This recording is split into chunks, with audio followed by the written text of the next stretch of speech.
Your support matters.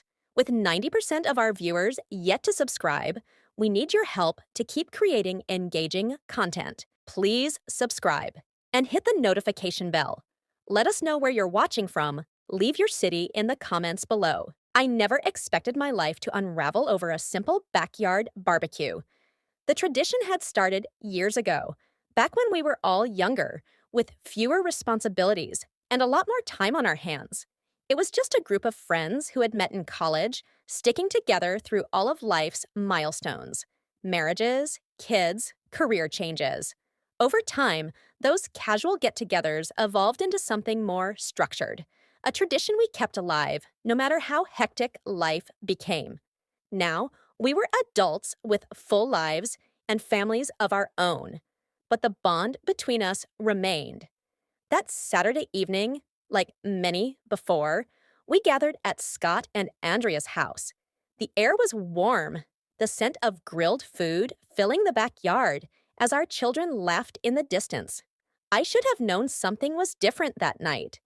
Maybe it was the way my wife, Gina, kept stealing glances at John, or how his eyes lingered on her a little too long. At the time, I ignored it. John had been through a lot. Losing his wife, Marcy, just a year ago, had left him a shadow of the man he once was. We had all been doing our best to support him, encouraging him to move forward. I never imagined that moving forward meant looking at my wife that way. The next morning started like any other.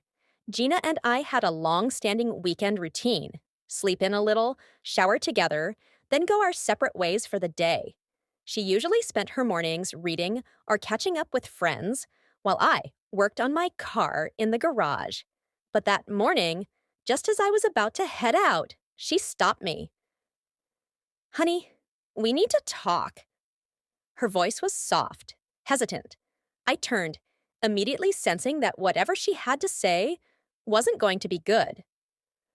We sat at the kitchen table, an odd tension hanging between us. Gina avoided my eyes as she fidgeted with the edge of her coffee mug. "John told me something last night," she finally said. I nodded. "Yeah? What about?" She took a deep breath. "He's ready to start dating again." Relief washed over me. "That's great. He deserves to be happy." "There's more," she continued. "He's interested in someone he's had feelings for a long time." Something in her tone made my stomach tighten. "Do we know her?" She finally met my gaze, and in that moment, I knew. "It's me," she whispered. The room went silent. At first, I laughed, thinking she was joking. John had been our friend for years. There was no way. But Gina didn't laugh. She didn't smile. That's when it hit me. This wasn't about John's feelings. It was about hers.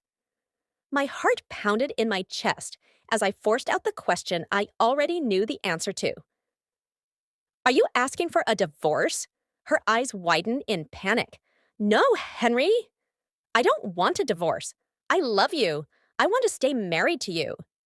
I stared at her in disbelief. "Then what the hell is this?" She reached for my hand, but I pulled away. "Just listen to me," she pleaded. "I need to tell you everything." I braced myself, knowing that whatever came next would change everything. She took a shaky breath before speaking again. "You know that everyone in our group met in college except you," she started. I nodded. "John and I met in an English class. We started dating, fell in love. We even talked about marriage." A pit formed in my stomach. "Then one night, we had too much to drink. John and Marcy, they slept together." I stiffened. "What?" "They swore it was a mistake." I was devastated, but I forgave them. Then, a few months later, Marcy found out she was pregnant. I gripped the edge of the table as realization dawned. "John did the right thing," she continued. "He married Marcy, and I tried to move on." She looked at me, tears in her eyes. "Then I met you." The weight of her words crushed me. For 20 years, I had been living in ignorance, completely unaware that my wife had once planned a life with another man, one of my closest friends. And if Marcy hadn't died, I would have never known. I muttered bitterly. Gina lowered her gaze. We thought if you knew, it would ruin your friendship with John.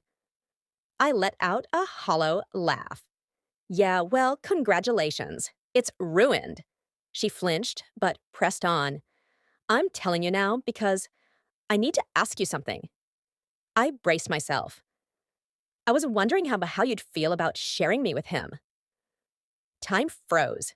The words hung in the air, suffocating me. I stood so fast my chair tipped over. Share you? My voice was incredulous. Are you having an affair? No, Henry. Not really. Please just let me explain. I was shaking with rage. You know what, Gina? I said, grabbing my keys. I need to leave before I say something I regret. She called after me, but I was already out the door. I barely registered where I was going until I found myself in front of John's apartment. His car was parked outside, like a taunting reminder of the betrayal I never saw coming. Had this been his idea, or had Gina come up with it on her own?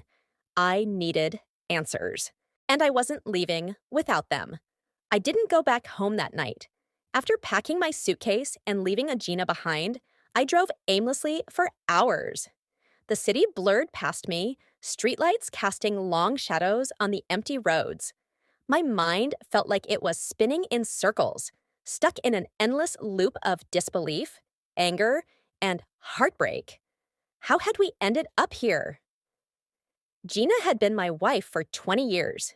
We had built a life together, raised a daughter, shared dreams and struggles. And now, after all that time, she was asking me to accept something impossible, to share her with another man. Not just any man, John. A man I had trusted, a man I considered a friend. I parked my truck outside an old motel on the edge of town. The neon sign flickered above the entrance, casting a dim red glow over the parking lot. I paid for a room in cash and collapsed onto the bed, staring at the ceiling. Sleep never came. All I could hear was her voice. I love you. I always have. But I also love John. The words cut deeper than anything else. If she had fallen out of love with me, maybe this would have been easier. But she hadn't. She claimed to love me while also wanting him. How was I supposed to compete with history? With the fact that she had loved John first? By morning, I had made up my mind. I wasn't going to be part of this arrangement. I wasn't going to wait for her to decide which life she wanted. She had already made her choice. When I returned to the house later that morning, Gina was waiting for me at the kitchen table. A cup of coffee sat untouched in front of her. Her eyes were red and puffy, like she had been crying all night. She looked up as I walked in, hope flashing across her face. You came back. I set my keys on the counter, only to get the rest of my things. Her face crumbled. Henry, please. I held up a hand. No, Gina, you made your choice, and now I'm making mine. She flinched, but didn't argue. Instead, she wiped at her eyes. Where did you go? Huh? A motel? You could have stayed here, she whispered. I let out a hollow laugh. Stayed? While you plan how to split your time between me and John? I shook my head. No, Gina, that's not how this works. She stared down at the table, gripping her coffee mug like it was the only thing keeping her grounded. I don't want to lose you. Then why are you doing this? My voice was quieter now, not angry, just tired. Tears slipped down her cheeks. Because I love him too. I clenched my jaw. Then be with him. She looked up sharply. It's not that simple. It is, I said firmly. You don't get to have both of us. You don't get to ask me to accept this, to share my wife with another man. That's not love, Gina. That's selfishness. Her face twisted in pain. I never wanted to hurt you. Then you shouldn't have. She reached for me, but I stepped back. Don't, I warned. I can't do this, Gina. I won't. Silence stretched between us, heavy and unbearable. Finally, she spoke, her voice barely above a whisper. What now? I took a deep breath. Now, we figure out how to end this. Her lips parted in shock. You mean divorce? What else is there? She wiped at her face. I was hoping we could find a way. There is no way. I cut in. You can't love two people and expect them both to be okay with it. That's not how love works. She looked away, silent. I exhaled sharply. I'll pack my things and stay somewhere else for now. We'll talk about lawyers later. As I turned toward the bedroom, her voice stopped me. Henry, I'm sorry. I didn't respond. Packing was harder than I expected. Every drawer, every closet, every piece of furniture held memories of our life together. It wasn't just my marriage ending. It was my entire world unraveling. Halfway through, I had to stop and sit on the bed, my hands shaking. How had it come to this? John. I couldn't stop thinking about him. Had he planned this? Had he been waiting for the right moment? Or had this been inevitable from the start? I checked my phone. There were no messages from him, no explanations, no apologies. I couldn't let that slide. I finished packing, loaded my bags into the truck, and drove straight to his apartment. John answered the door within seconds, like he had been expecting me. He didn't look surprised. I clenched my fists at my sides. We need to talk. John stepped aside, letting me in. His apartment was spotless, too clean, like he had spent all night trying to distract himself. He gestured toward the couch. Henry, I know you're angry. I cut him off. Angry doesn't begin to cover it. John sighed, running a hand through his hair. I never meant for this to happen like this. I let out a bitter laugh. Oh, really? Then how exactly did you see this going? He hesitated. I don't know. He exhaled. I love her, Henry. My jaw tightened. Yeah? And that gives you the right to try and take her from me? John's expression was pained. I never wanted to take her. He sighed. I couldn't keep pretending I didn't feel this way. I shook my head in disbelief. You had 20 years to say something, 20 years to move on. But instead, you waited until Marcy was gone and then decided it was time to tell Gina how you feel? His face twisted. It wasn't like that. Then tell me, I challenged. How was it? Silence. I scoffed. That's what I thought. John swallowed. Look, I know you hate me right now. I don't hate you, John, I said, my voice low. I pity you. His brows furrowed. You had your chance, a long time ago, and you lost it. But instead of respecting what Gina and I built, you threw this into her head. You made her believe she could have both of us. But you and I both know that's not how this ends. John swallowed hard. So what now? I exhaled sharply. Now? Now she chooses. His face fell. I stepped toward the door, pausing just before opening it.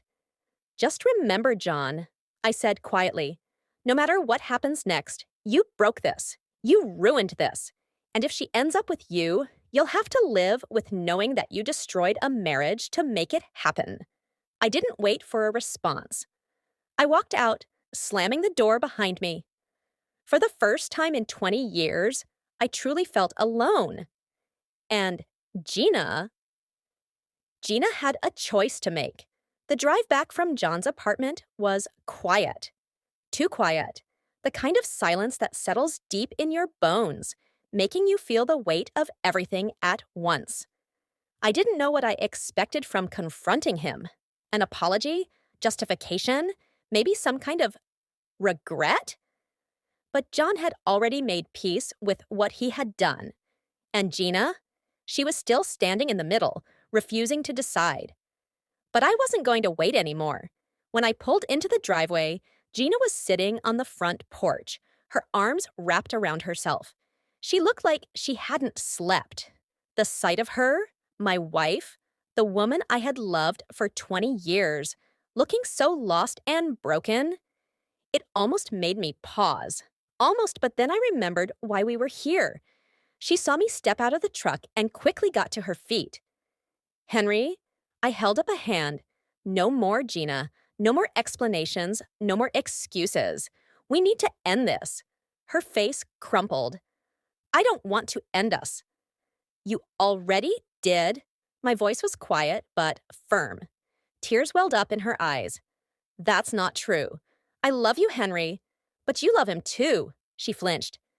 Do you realize how unfair that is? I asked. How impossible. You want me to just live with it? To pretend like this isn't breaking me? She wiped at her face. I thought maybe we could find a way to make it work. I let out a bitter laugh. And what? We take turns? I get Mondays and Wednesdays, and John gets the weekends? Don't joke about this, she snapped, her voice shaking. I'm not, I said, because that's what you're asking me to do, to accept something I can't. And you know I can't. She took a deep breath. Then what do you want, Henry? I clenched my fists at my sides, steadying myself before I spoke the words I never thought I'd say. I want a divorce. Gina's entire body tensed. No, she whispered. Henry, please. I shook my head. I can't be in a marriage where I'm not enough, where I'm constantly wondering if you're thinking about him when you're with me. I deserve better than that. And so do you. She swallowed hard. I don't want to lose you. Then you shouldn't have done this. A sob broke from her lips, and she covered her face with her hands. For the first time, I didn't comfort her. I couldn't. I turned toward the door. I'll stay in a hotel until we figure everything out. She looked up sharply. You don't have to leave. I met her eyes. Yes, I do. She didn't argue. She knew I was right. Before I left, there was one more person I had to see. Our daughter, Emma. She was 21 now, in her final year of college. I didn't want her to find out about this over a phone call. I drove to her campus and waited outside her dorm. When she finally came out, her face lit up, until she saw the look on mine. Dad? She asked, her smile fading. What's wrong? I exhaled slowly. We need to talk. She stared at me for a moment, then nodded. Okay. We sat in a quiet cafe nearby. I didn't sugarcoat it. She was old enough to hear the truth. When I finished, she just sat there, stunned. So, Mom is in love with someone else? I nodded. She says she loves both of us. Emma scoffed. That's not how love works. A sad smile pulled at my lips. That's what I said. She ran a hand through her hair. I don't even know what to say. I mean, I knew things were weird between you two, but I never expected this. Neither did I. Emma's eyes softened. Are you okay? I swallowed hard. I will be. She reached across the table and squeezed my hand. No matter what happens, I'm on your side. That almost broke me. I gave her a small nod. I just wanted you to hear it from me first. She sighed. What about Mom? What does she expect? She wants to keep the marriage. Emma frowned. And have John on the side? I didn't answer. She let out a breath. That's not fair to you, Dad. I know. She shook her head. She's being selfish. I didn't argue. Does John even care about what this is doing to you? She asked. I let out a hollow laugh. I don't think he does. Emma clenched her jaw. What an idiot. I smiled despite everything. You get that from me, you know. She smirked. Yeah, I know. By the time I got back to the house that night, I was exhausted. Gina was waiting in the living room. You talked to Emma, she said softly. I nodded. She swallowed. What did she say? That she's on my side. Gina winced. I set my keys on the counter. I'll be staying in a hotel for now. We can talk about lawyers later. She hesitated. Do we have to do this? I met her eyes. Yes. Tears spilled down her cheeks, but she didn't argue anymore. For the first time in days, she seemed to accept that this was real, that this was over. I grabbed my bags, took one last look at the house we had built together, and walked out the door. This wasn't the ending I wanted, but it was the one I needed. And for the first time in a long time, I felt free. The hotel room was quiet, too quiet. No footsteps in the hallway, no clatter of dishes in the kitchen, no familiar hum of Gina moving through the house. It was just me, a suitcase, and the reality that my marriage was truly over. For the first time in 20 years, I was alone. And yet, I didn't feel broken. I felt relieved. The next morning, I met with a lawyer. I wanted this divorce to be as smooth as possible.